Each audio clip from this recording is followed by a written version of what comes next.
Yung kayang kabisa, guys. Kung mabakala, at nakabantay ka, nakabang sa tulong, ay hawak na madalim. Hindi ka hayaan, hindi kang masaktan, wag mo lang matakot.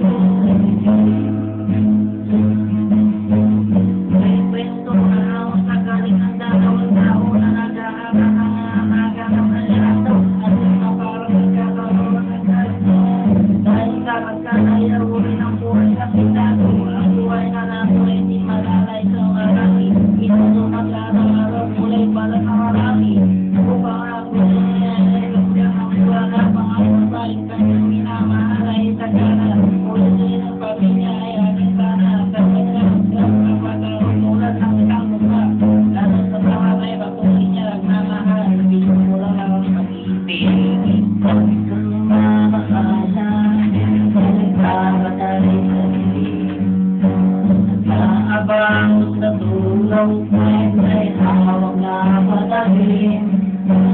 Hindi ka hayaan na hindi kang masaktan, wag ka nang matakot.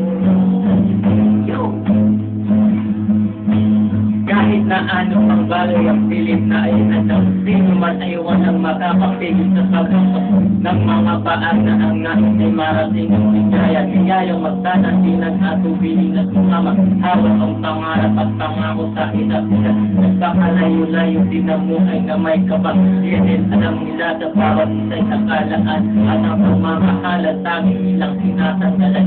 Wala nang ibang bagay pa silang mahihilig, kundi isang pamilya sa loob ng apat na isig, at isang bubong na maaaring kawaging kaanan. Bakit may pangit na kabanatang kahit lang ng anak pa? Mabakala, nagkamantay sa lilim, nag-aabang sa tulong at may hawak na patalim.